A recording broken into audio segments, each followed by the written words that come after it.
सर्वेभ्यो नमो नमः। आप सभी लोगों का काव्यामृतम इस आमुख पटल पर हार्दिक स्वागत एवं अभिनंदन है।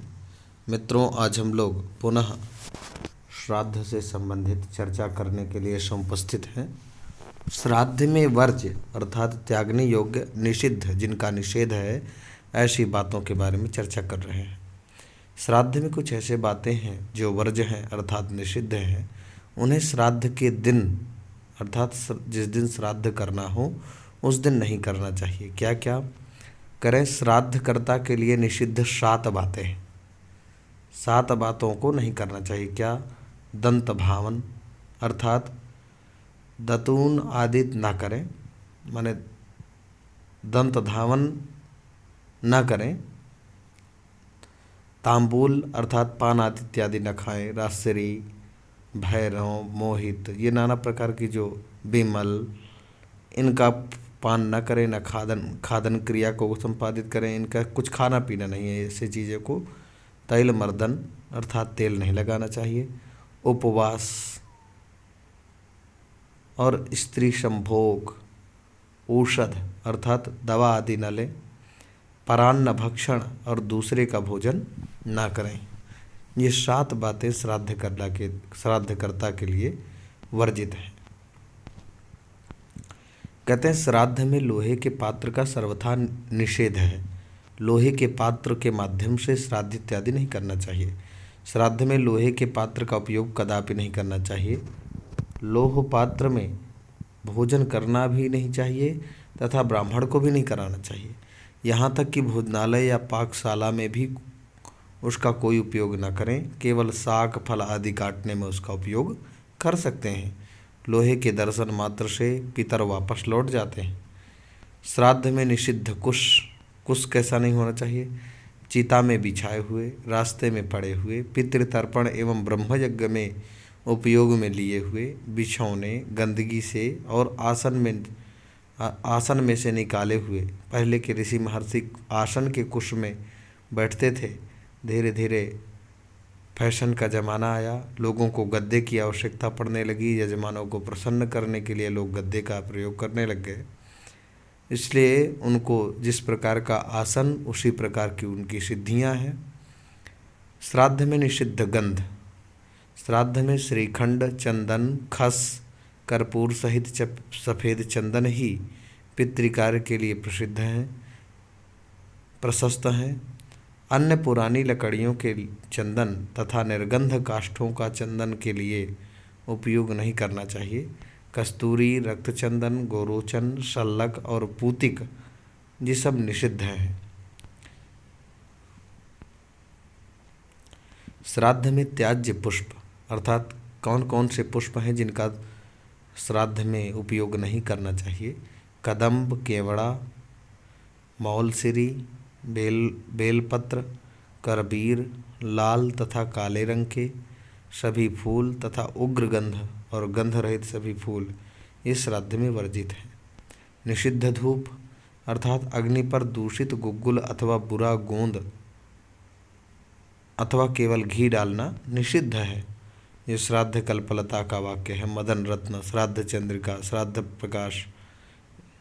श्राद्ध में निषिद्ध ब्राह्मण। कैसे ब्राह्मण का वर्णन नहीं करना चाहिए? ये मनुस्मृति में भी लिखा हुआ है, विष्णु पुराण में भी, ब्रह्मांड पुराण में, मत्स्य पुराण में, वायु पुराण में और कूर्म पुराण में।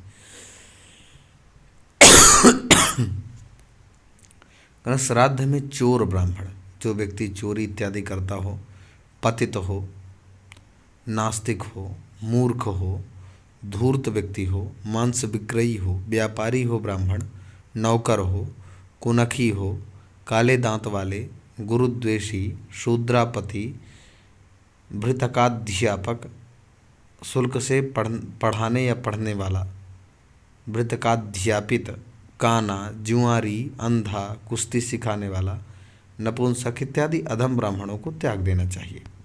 श्राद्ध में निषिद्ध अन्न। किन किन अन्न का प्रयोग नहीं करना चाहिए? जिसमें बाल और कीड़े पड़ गए हों, जिसे कुत्तों ने देख लिया हो, जो बासी एवं दुर्गंधित हो, ऐसी वस्तु का श्राद्ध में उपयोग न करें। बैगन और शराब का भी त्याग करें। जिस अन्न पर पहने हुए वस्त्र की हवा लग जाए वह भी श्राद्ध में वर्जित है। राजमांस, मसूर, अरहर, गाजर, कुम्हड़ा, गोल लौकी, बैगन, शलजम, हींग, प्याज, लहसुन, काला नमक, काला जीरा, सिंघाड़ा, जामुन, पिप्पली, कुल्थी, कईथ, महुआ, अलसी, चना, ये सब वस्तुएं श्राद्ध में वर्जित हैं। श्राद्ध में मांस का निषेध है। बृहत्पाराशर में कहा गया है कि श्राद्ध में मांस देने वाला व्यक्ति मानो चंदन की लकड़ी जलाकर उसका कोयला बेचता है। वह तो वैसा मूर्ख है जैसे कोई बालक अगाध कुएं में अपनी वस्तु डालकर फिर उसे पाने की इच्छा करता है। श्रीमद् भागवत में कहा गया है कि ना तो कभी मांस खाना चाहिए न श्राद्ध में ही देना चाहिए। सात्विक अन्न फलों से पितरों की सर्वोत्तम तृप्ति होती है। मनु का कहना है कि मांस ना खाने वाली की सारी इच्छाएं पूर्ण हो जाती हैं। वह जो कुछ सोचता है, जो कुछ चाहता है, सो सब कुछ मिलता है, सब सत्य हो जाता है। श्राद्ध में जगत की तृप्ति। मनुष्य को पितृगण की संतुष्टि तथा अपने कल्याण के लिए श्राद्ध अवश्य करना चाहिए। श्राद्धकर्ता केवल अपने पितरों को ही तृप्त नहीं करता बल्कि वह संपूर्ण जगत को संतुष्ट करता है। ब्रह्म पुराण में ये कुछ श्लोक संप्राप्त होते हैं। यो वा विधानतः श्राद्धं कुर्यात् स्वविभवोचितम् आब्रह्मस्तंभपर्यन्तं जगतः प्रीणाति मानवः। ब्रह्मेन्द्र रुद्र नाशत्य सूर्यानल सुमारुतान् विश्वे देवान् पितृगणान् पर्यग्निमनुजान् पशून् सरीसृपान् पितृगणान् यच्चान्यद्भूतसंगितान् श्राद्धं श्रद्धान्वितः कुर्वन् प्रीणयत्यखिलं जगत्। जो मनुष्य अपने वैभव के अनुसार विधिपूर्वक श्राद्ध करता है वह साक्षात ब्रह्मा से लेकर तृण पर्यंत समस्त प्राणियों को तृप्त करता है। श्रद्धापूर्वक विधि विधान से श्राद्ध करने वाला मनुष्य ब्रह्मा, इंद्र, रुद्र, नाशत्य अर्थात अश्विनी कुमार, सूर्य, अनल अर्थात अग्नि, वायु, विश्वदेव, पितृगण, मनुष्यगण, पशुगण, समस्त भूतगण तथा सर्पगण को भी संतुष्ट करता हुआ संपूर्ण जगत को संतुष्ट करता है।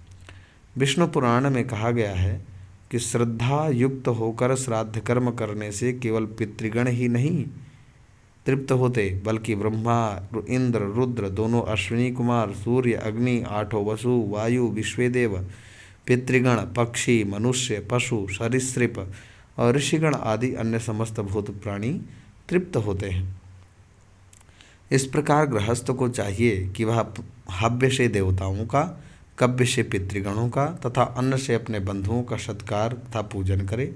श्रद्धापूर्वक देव, पितृ और बांधवों के पूजन से मनुष्य परलोक में पुष्टि, अंतरात्मा में रहने वाले विष्णु की पूजा करते हैं। ये यजन्ति पितॄन् देवान् ब्राह्मणाश्च हुतासनान् सर्वभूतांतरात्मानं विष्णुमेव यजन्ति ते, ऐसा यमस्मृति में प्राप्त होता है। अब कुछ बातें और हैं, जैसे अंत समय में एक बार भगवन नामोच्चारण से परम गति की प्राप्ति। प्राण प्रयाण के समय भगवान का एक बार नाम लेने मात्र से मनुष्य इस संसार सागर को पार कर भगवान के परम धाम को प्राप्त कर लेता है।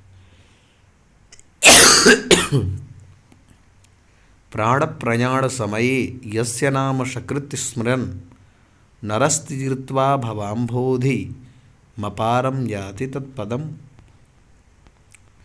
गंगा की सन्निधि में मृत्यु से मोक्ष की प्राप्ति होती है। कहते ज्ञान से अथवा अज्ञान से, इच्छा से अथवा अनिच्छा से जो गंगा में मरता है वह स्वर्ग तथा मोक्ष प्राप्त करता है। ज्ञानतो वापि कामतो कामतोपि वा गंगायां चमृतो मर्त्यः स्वर्गम मोक्षं च विन्दति। ये ब्रह्म पुराण में लिखा हुआ है। मरणासन्नावस्था में, जिस समय मरने की अवस्था हो, तुलसी एवं शालिग्राम के सानिध्य से विष्णु लोक की प्राप्ति होती है। कहते हैं पापात्मा व्यक्ति भी यदि तुलसी की मिट्टी से लिप्त होकर प्राण त्याग करता है तो भगवान विष्णु की सन्निधि प्राप्त करता है। तुलसी मृत्तिका लिप्तो यदि प्राणान विमुंचति याति विष्णवंतिकम नित्यम यदि पाशश्रुतैर्युतः। ये गरुड़ पुराण में लिखा हुआ है।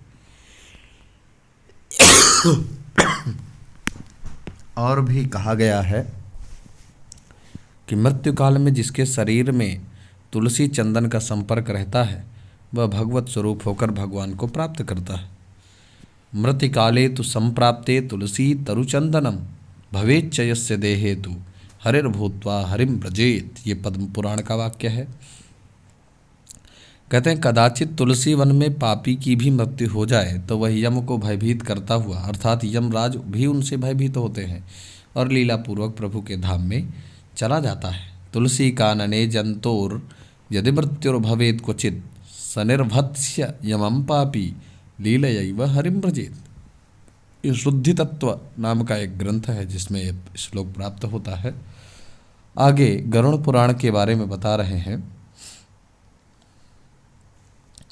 मृत्यु के समय जिसके मुख में तुलसी दल दिया जाता है वह चाहे कैसा भी पापात्मा हो मोक्ष प्राप्त करता है। प्रयाण काले यस्यास्य दीयते तुलसी दलम निर्वाणम याति पक्षेन्द्र पापकोटियुतोऽपि वा। शालग्राम शिला में भगवान नारायण की नित्य सन्निधि रहती है, अतः उसकी सन्निधि में प्राण त्याग करने वाला विष्णु के परम पद को प्राप्त करता है। शालग्राम शिला यत्र तत्र सन्निहितो हरिः तत्सन्निधौ त्यजेत प्राणान याति विष्णोः परम पदम। ऐसा शुद्धि तत्व में लिखा हुआ है। अंतकाल में शालग्राम शिला के जल की एक बूंद भी जो पीता है वह सभी पापों से मुक्त होकर के वैकुंठ को प्राप्त कर लेता है। शालग्राम शिला तोयम यह पिबेद बिंदु मात्रकम स सर्व पाप विनिर्मुक्तो वैकुंठ भुवनम व्रजेत। ऐसा गरुड़ पुराण सारोद्धार क्रम में 9 अध्याय 22वें श्लोक में ऐसी चर्चा की गई है। कहते हैं दाह संस्कार आदि जो हम लोगों के यहाँ जैसे मान लीजिए कोई एक्सपायर हो गया हो, ऐसी स्थिति में लोग जो पारिवारिक जन है या आत्मीय जन है वो विलाप बहुत करते हैं। इसके लिए विलाप के लिए लोगों ने मना किया है। कब तक नहीं रोना चाहिए? जब तक दाह संस्कार आदि क्रियाएं न हो जाएं। कहते हैं मृत प्राणी के लिए आत्मीय जनों को भूल करके भी नहीं रोना चाहिए, अपितु उसकी सद्गति के लिए भगवत स्मरण पूर्वक यथाशक्ति और्ध्वदैहिक क्रिया करनी चाहिए। और्ध्वदैहिक मतलब अर्थात जो पारलौकिक क्रिया हैं, ऊपर मार्ग में जब जीव अपने शरीर को छोड़ता है तो पुनः मार्ग में नाना प्रकार की यातनाओं को भोगना पड़ता है, इसलिए रोना नहीं चाहिए। रोने से जो आंसू आदि निकलते हैं, जितने आत्मीय जन रोते हैं उनके आंसू जो होते हैं गरम गरम जल, उनको उस प्राणी को खाने पड़ते हैं, इसलिए नहीं रोना चाहिए। श्लेष्माश्रु बांधवैर्मुक्तं प्रेतो भुंक्ते यतो वशः अतो न रोदितव्यम भी क्रियाः कार्याः स्वशक्तितः। याज्ञवल्क्य की स्मृति में प्रायश्चित्तोपक्रम में ये बात कही गई और गरुड़ पुराण प्रेतखंड में ये चर्चा की गई है। कपालक क्रिया के अनंतर ही जोर से रोने का शास्त्र ने विधान किया है, उससे मृत प्राणी को सुख मिलता है। अर्थात जब शवदाह कर दिया जाता है, मध्य में एक जो अपना ब्रह्मांड में दंड ताड़न की प्रक्रिया है, उस दंड ताड़न प्रक्रिया के अंतर्गत फिर रुदन का विधान है। उद्यापन के बिना व्रत की निष्फलता। जीवन में कितने ही लोग व्रत करते हैं परंतु व्रत का उद्यापन नहीं कर पाते। व्रत की पूर्णता के लिए उद्यापन अवश्य करना चाहिए। जो ऐसा नहीं करता उसका वह व्रत निष्फल हो जाता है। ये नंदी पुराण एवं निर्णय सिंधु में ये बात लिखी है। उद्यापनम बिना यत्तु तद्व्रतम निष्फलम भवेत। कहते हैं मरणासन्न व्यक्ति यदि व्रत का उद्यापन न कर सका हो तो वह स्वयं या अपने प्रतिनिधि ब्राह्मण को सादर बुलाकर उनकी आज्ञा प्राप्त कर व्रतोद्यापन के अनुकल्प के रूप में अपने सामर्थ्यानुसार द्रव्य का दान कर दें। इससे शास्त्र विधि के अनुसार उद्यापन की विधि पूर्ण हो जाती है। कहते हैं, ब्राह्मण वचनों से व्रत की पूर्णता। सदाचारी विद्वान ब्राह्मणों की वाणी में महान शक्ति रहती है। व्रत आदि कर्मों में यदि कोई त्रुटि, अपूर्णता आदि रह जाए तो वह ब्राह्मणों के वचन से दूर हो जाती है और व्रत पूर्ण हो जाता है। ऐसा नारद पुराण में लिखा हुआ है। तो विप्रवाक्यम स्मृतम शुद्धम व्रतस्य परिपूर्तये। दान देने वाले तथा ग्रहण करने वाले की पूर्वोत्तराभिमुखता होनी चाहिए। दान देते समय दाता का मुंह पूर्व की ओर, प्रतिग्रहण करने वाले ब्राह्मण का मुख उत्तर की ओर होना चाहिए। सर्वत्र प्रांग मुखो दाता प्रतिग्राही उदंग मुखः। आचमन के जल की मात्रा। आचमन के लिए ब्राह्मण इतना जल ले कि वह हृदय तक पहुंच जाए। क्षत्रिय के लिए यह जल उतना हो कि कंठ तक पहुंच जाए और वैश्य के लिए यह जल तालु तक पहुंचना चाहिए। स्त्री, शूद्र और अनुपनीत ये तीनों तालु से एक बार ही जल के स्पर्श हो जाने से शुद्ध हो जाते हैं। हृतकंठ तालु गाभिस्तु यथासंख्यम दुजातयः शुद्धेरन स्त्रीश्च शूद्रश्च सकृत स्पष्टाभिरंततः। ये याज्ञवल्क्य की स्मृति में ऐसी बात लिखी हुई है। आचमन के अनंतर भी पवित्री की पवित्रता, पवित्री धारण कर आचमन करना चाहिए। आचमन करने से पवित्री जूठी नहीं होती। भोजन के अनंतर पवित्री जूठी हो जाती है। सपवित्रेण हस्तेन कुर्यादाचमन क्रियां नोच्छिष्टम तत्पवित्रम तो भुक्तोच्छिष्टम तो वर्जयेत। अर्थात श्राद्ध चिंतामणि में मार्कंडेय जी का ऐसा वचन है। गोदान से जीवन भर के पापों का नाश हो जाता है। गौ सर्वदेवमयी और विलक्षण प्रभाव से संपन्न है। वह पवित्र तथा पुण्यतमा है। उसके दान की विशेष महिमा है। गौदान करने से संपूर्ण जीवन के मन, वाणी और कर्म द्वारा किए गए तीनों प्रकार के पाप नष्ट हो जाते हैं। मान लीजिए आपने जीवन भर गैया को मारा, कूटा, घर में हमेशा स्वार्थ पूर्ति तक भोजन दिया। ऐसी स्थिति में वो गाय बेचारी नाना प्रकार के गर्मी, सर्दी को बर्दाश्त करती हुई इतस्ततः परिभ्रमण करती है, उससे पाप लगता है। आजकल देखिए गऊओं की क्या दुर्दशा है। इस पर लोगों को विचार करने की आवश्यकता है। जिस जीव के पालन से लौकिक और पारलौकिक दोनों स्थितियां सुधरती हैं, लोग उसको न पाल करके कुत्ता पालते हैं। कितना अशिष्ट व्यवहार है लोगों का। ब्राह्मण परिशिष्ट में यह बात है, आजन्मोपार्जितम पापम मनोवाक् काय कर्म भी तत्सर्वम नाशमायाति गोप्रदानेन केशव। और्ध्वदैहिक दान की गया श्राद्ध से भी अधिक महिमा है। माने और्ध्वदैहिक दान की गया श्राद्ध से भी अधिक महिमा है। मरणासन्न अवस्था को प्राप्त भूमि पर पड़े अपने पिता आदि के निमित्त पुत्र यदि शास्त्रोक्त दानों को देता है तो वह दान गया दान तथा सैकड़ों अश्वमेध यज्ञों से भी विशिष्ट फल देने वाला होता है। दृष्ट्वा स्थानस्थमासन्न मर्धोन्मीलितलोचनम भूयिष्ठम पितरम पुत्रो यदि दानं प्रदापयेत् तद्विशिष्टम गयाश्राद्धात् अश्वमेध शतादपि।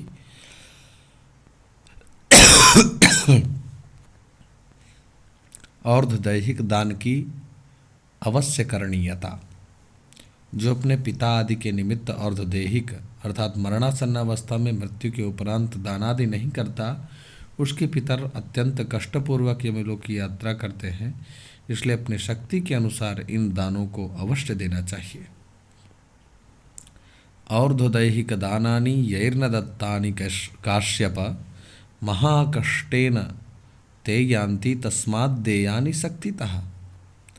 सामान्य रूप से 10 विशिष्ट पदार्थों के दान को महादान कहा गया है। इन दानों के देने से जीव परलोक में सुख प्राप्त करता है। महादानेषु दत्तेषु गतस्तत्र सुखी भवेत्। 10 महादान हैं कौन कौन से? तो कह रहे हैं गाय, भूमि, तिल, सोना, घी, वस्त्र, धान्य, गुड़, चांदी तथा नमक, इन 10 वस्तुओं का दान 10 महादान कहलाता है। यह दान पितरों के निमित्त दिया जाता है। किसी कारणवश मृत्यु के समय न किया जा सके तो एकादशः अथवा द्वादशः के दिन करना चाहिए। गो भू तिल हिरण्याज्यम वाशो धान्यम गुणानि च रौप्यम लवणमित्याहुर दशदानान्यनुक्रमात्। निर्णय सिंधु में मदन रत्न का ये वचन है। अष्टमहादान कौन कौन है? तो कहते हैं तिल, लोहा, सोना, कपास, नमक, सप्तधान्य, भूमि तथा गौ। इन 8 का दान अष्टमहादान कहलाता है। ये सभी पवित्र करने वाले हैं। तिलालोहम हिरण्यम चाकार पाशो लवणम तथा सप्तधान्यम चितिर्गावो हेकैकम पावनम स्मृतम। सप्तधान जौ, गेहूँ, धान, तिल, टांगुन, शामा तथा चना, ये सप्तधान्य कहलाते हैं। यव गोधूम धान्यानि तिलाह कंकुस्तथैव च श्यामाकं चीनकंचैव सप्तधान्यमुदाहृतम्। मतांतर से जौ, धान, तिल, कंगनी, मूंग, चना और सांवा ये सप्तधान कहलाते हैं। यवधान्य तिलाह कंगुः मुद्गचणकश्यामकाः एतानि सप्तधान्यानि सर्वकार्येषु योजयेत्। धान्य आदि की परिभाषा कहते हैं खेत में जो तैयार फसल खड़ी है उसे शस्य कहते हैं।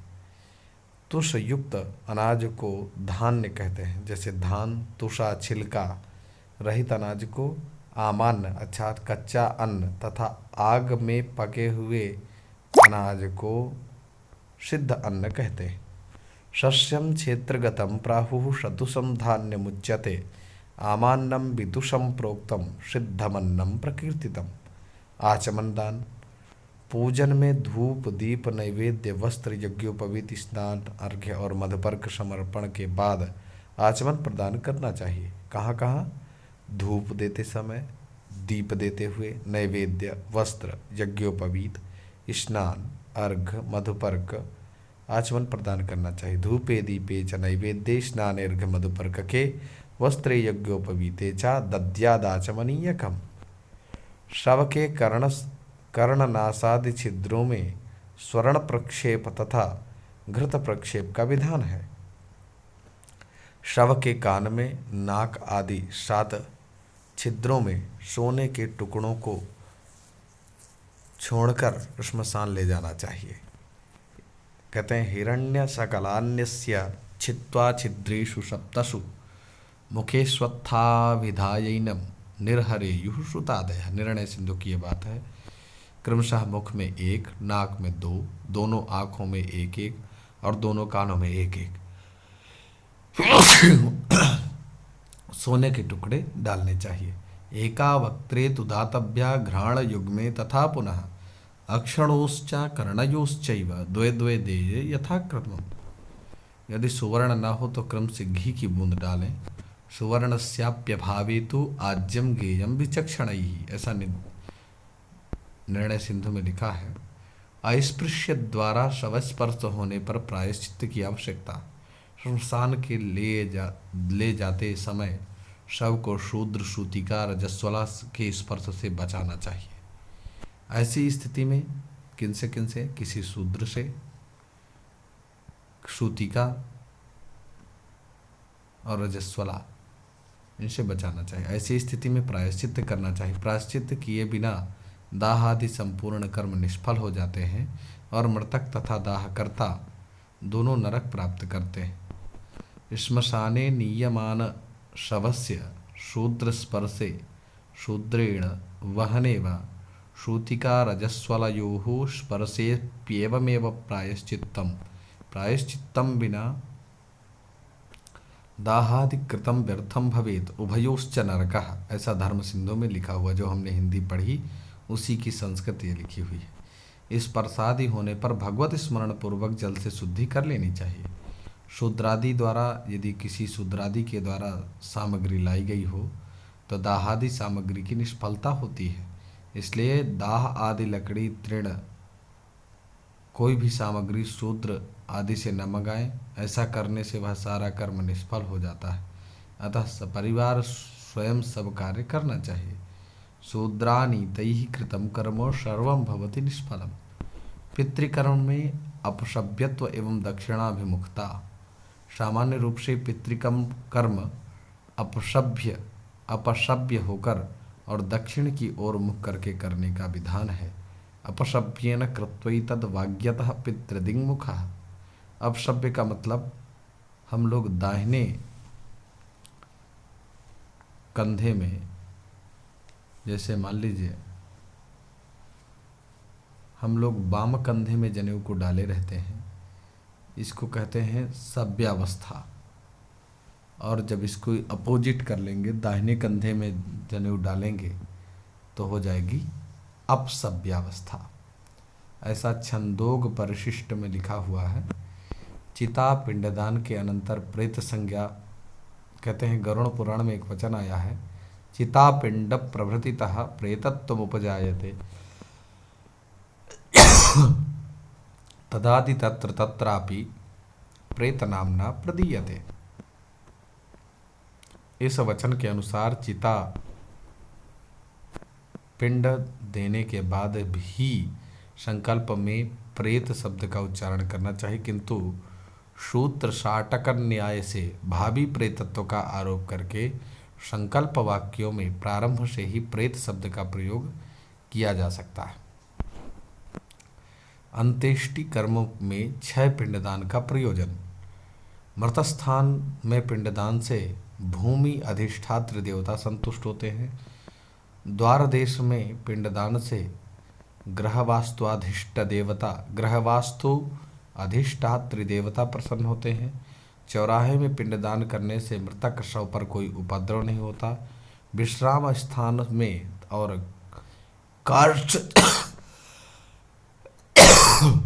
काष्ठ चयन के पिंडदान से राक्षस, पिशाच आदि प्राणी हवनीय देह को अपवित्र नहीं करते, तथा अस्थि संचयन निमित्तक पिंडदान से दाहजन्य पीड़ा शांत हो जाती है। मृतस्थाने शवो नामो तेन नामना प्रदीयते तेन भूमिर्भवेत् तुष्टा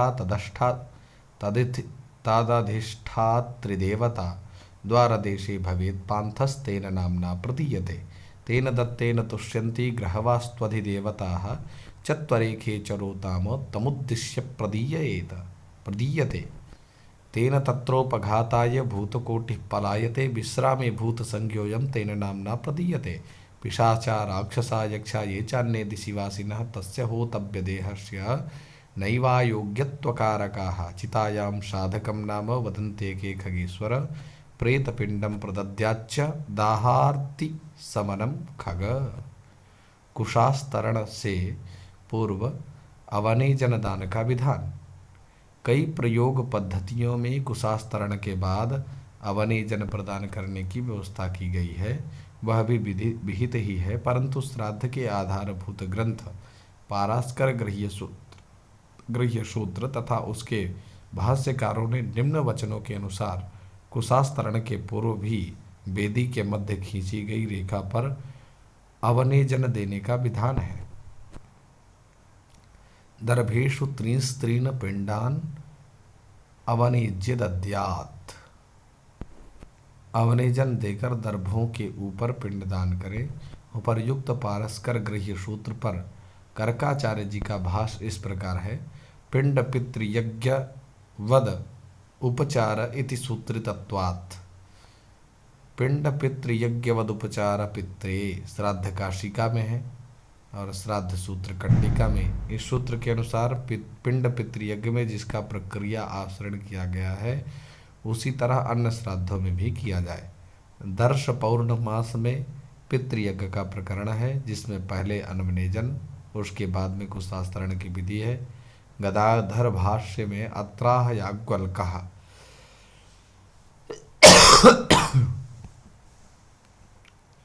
अत्र सर्वमन्नमुपादाय शतिलं दक्षिणाभूमः उच्छिष्ट सन्निधौ पिण्डान् दद्याद् वै पितृयज्ञवदिति। अत्र पदार्थक्रमः उल्लेखनम्, उदकालम्भः, उलमुखनिधानम्, अवनेजनं, सकृदाक्षिन्नास्तरणं, पिंडदानम। अर्थात उच्छिष्ट की सन्निधि में दक्षिणाभिमुख होकर सभी अन्नों को लेकर शतिल पितृयज्ञवत पिंड प्रदान करना चाहिए। यहाँ पदार्थ क्रम निम्नलिखित है: उल्लेखन, रेखाकरण, उदकालंभन, उल्मुख संस्थापन अर्थात अंगार भ्रमण, अवनेजन, कुशास्तरण तथा पिंडदान। इन आधार पर यहाँ प्रयोग दिया जा रहा है। कहते हैं शव का सिर और मुख किस दिशा में करें? तो कहते हैं शव का सिर और मुख किस दिशा में करें? तो शवदाह के पूर्व, शवदाह से पूर्व शव का सिरहाना उत्तर अथवा पूर्व की ओर करने का वचन है, किंतु परंपरा से उत्तर की ओर सिरहाना करना प्रशस्त है। कहते हैं प्राक शिरसम उदंग शिरसम वा भूमौ निवेशयेत, ऐसा हरिहर भाष्य में लिखा हुआ है। ततो नीत्वा श्मशानेषु स्थापयेत उत्तरामुखम। एक वचन यह भी है कि दक्षिण शिरसम कृत्वा सशैलम तु शयम तथा, दक्षिण शिरसम कृत्वा सचैलम तु शवम तथा। इसमें शव को दक्षिण की ओर सिर कर लिटाने को लिखा गया है। इस नियम यह नियम सामवेदियों के लिए है। अन्य लोगों को उत्तर की ओर ही सिर रखना चाहिए।